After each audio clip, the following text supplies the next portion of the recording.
Hello, welcome back to the reading of the poem of the Man God, written by Maria Valtorta, Volume 3, Chapter 328, Part 3, The Day After at atAlexandroscene, Parable of the Vineyard of Laborers.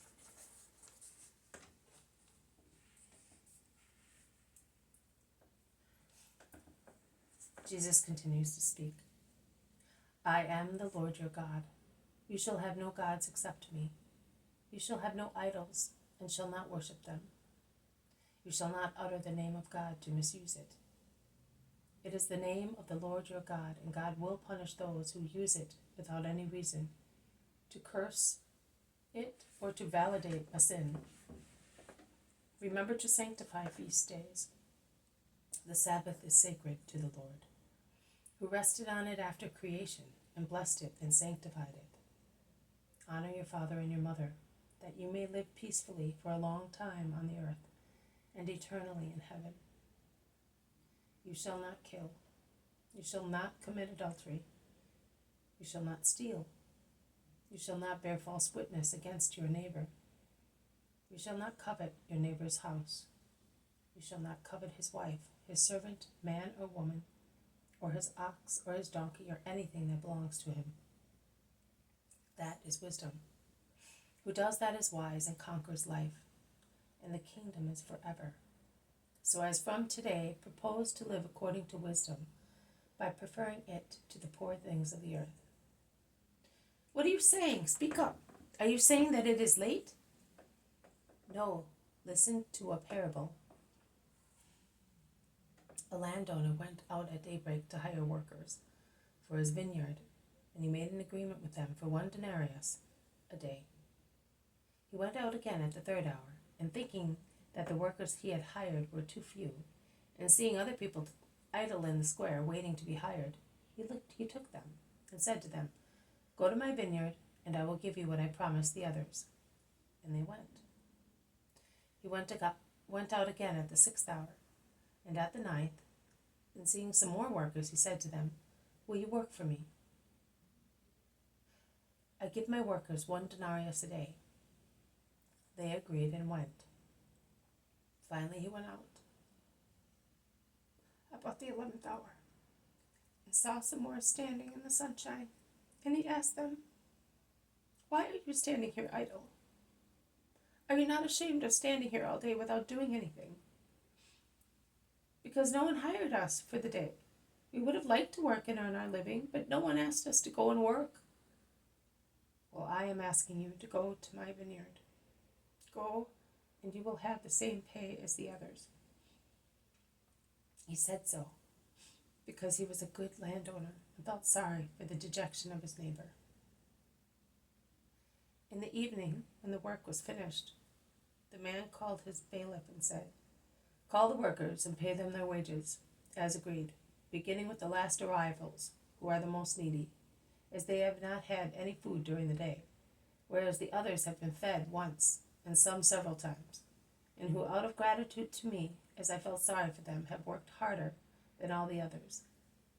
I, in fact, have been watching them. Then dismiss them so that they may go and rest as they deserve, and may enjoy with their families the fruit of their work. And the bailiff did as the landowner ordered, and gave each man 1 denarius. When the last ones came, those who had worked from daybreak, they were surprised at receiving 1 denarius each, and they complained to the bailiff, who said to them, That is the order I was given. Go and complain to the landowner, not to me. And they went and said, You have not been fair. We have worked for 12 hours, first in the dewy moisture, then in the heat of the sun, and once again in the dampness of the evening. And you have given us the same wages you gave the lazy workers who worked for 1 hour only. Why? And one of them in particular raised his voice, saying that he had been betrayed and exploited undeservedly. My friend, in what have I wronged you? What did I agree with you at daybreak? 1 full day's work, and the wages of 1 denarius, did I not? Yes, that is true, but you have given the same wages to those who have worked much less. Did you agree to that pay because it seemed fair? Yes, I agreed because others pay less. Were you ill-treated by me? In all conscience, no.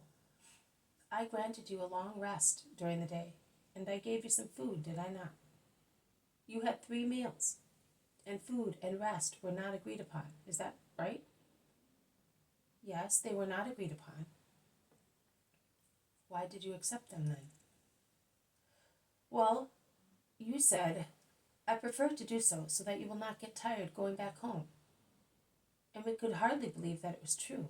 Your food was good and we saved, and it was a favor that I was doing you gratuitously, and that none of you could pretend. Is that right? That is true. So I did you a good turn. Well, why are you complaining? I should complain of you, because although you realized that you were dealing with a good master, you worked lazily, whereas those who came after you and had 1 meal only, and the last arrivals who had none at all, set to work with a will, and in a shorter time they did the same work that you did in 12 hours. I would have betrayed you if I had halved your wages to pay them, but that is not the case. So take what is yours and go away. Are you going to come to my house and impose me to do what suits you? I do what I like and what is fair. Don't be malicious, and don't compel me to be unfair, for I am good. I solemnly say to all of you who are listening to me, that the Father God makes the same agreement with all men and promises the same reward to everybody.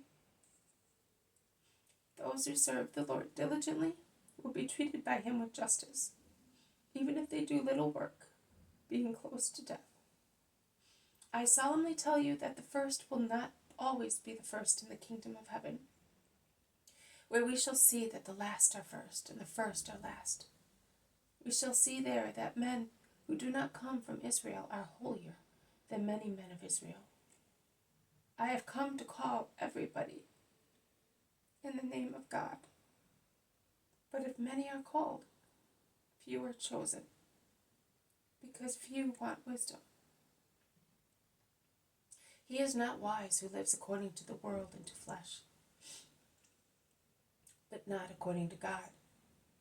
He is neither wise for the earth nor for heaven, because on the earth he will make enemies, will receive punishment, and will feel remorse, and he will lose heaven forever. I repeat, be good to your neighbor, whoever he may be. Be obedient, and leave to God the task of punishing those who are unjust and giving orders. Be continent by resisting sensuality. Be honest by resisting gold. Be coherent by saying anathema to what deserves it, not what suits you, not when it suits you, considering yourselves free to get in touch later with what you previously cursed. Do not do to other people what you would not like done to yourselves.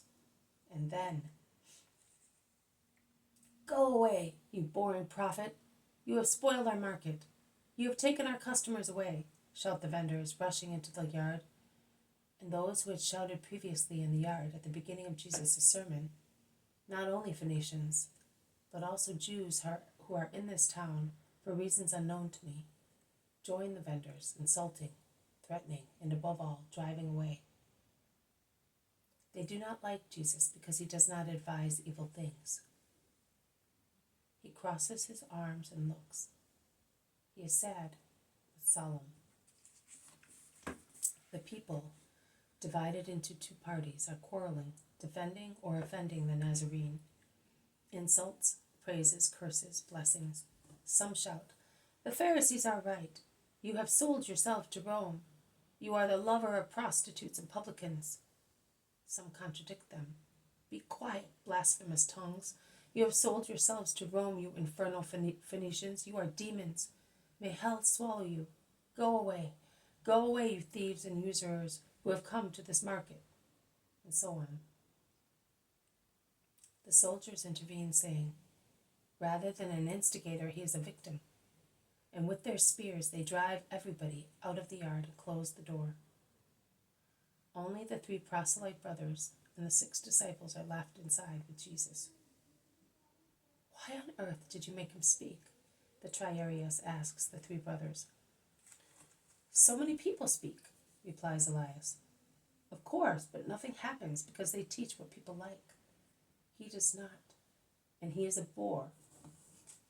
The old soldier stares at Jesus, who has got down off the case and is standing, apparently thinking of something else. The crowds are still quarreling outside. In fact, more troops come from the barracks led by the centurion himself. They knock at the door and have it opened, while some remain outside to drive away both those who shout, "Long live the King of Israel!" and those who curse him. The centurion comes forward, and he looks worried. His anger explodes against old Aquila. Is that how you protect Rome? By letting people acclaim a foreign king in a subject region?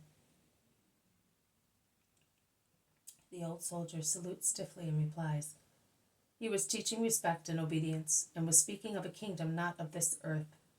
That is why they hate him, because he is good and respectful. There was no reason why I should enjoin silence on a man who was not offending our law. The centurion calms down and mumbles, so it is another sedition of this foul mob. Well, tell the man to go away at once. I do not want trouble here. Carry out my instructions and escort him out of town as soon as the road is clear. He may go wherever he likes, to hell if he wants, as long as he gets out of my jurisdiction. Have you understood? Yes, we have, and we will act accordingly. The centurion turns round, displaying his bright cuirass and causing his purple mantle to flutter, and he goes away without even looking at Jesus.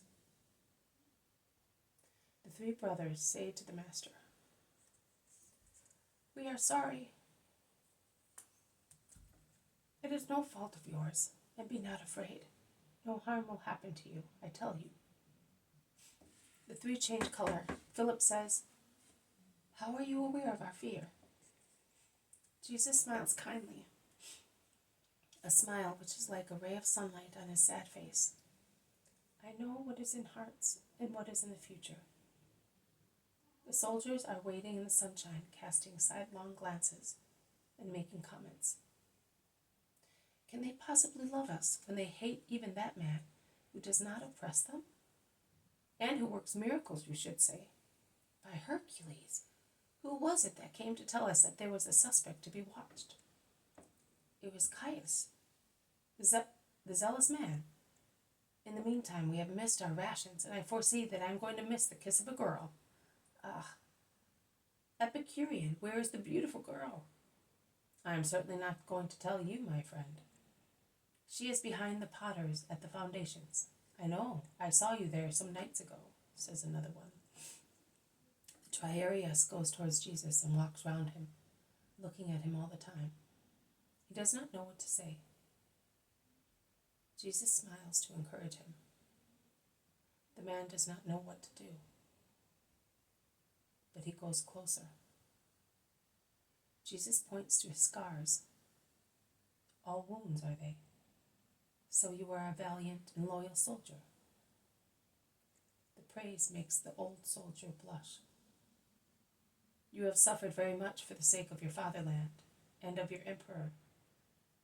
Would you not be prepared to suffer something for a greater fatherland, heaven, for an eternal emperor, God? The soldier shakes his head and says, I am a poor pagan, but I may still arrive at the 11th hour. But who will teach me? You have seen, they are expelling you. And that is a wound which is sore, not mine. At least I give them back to my enemies. But what do you give those who hurt you? Forgiveness, soldier, forgiveness and love. So I am right. It is foolish to suspect you.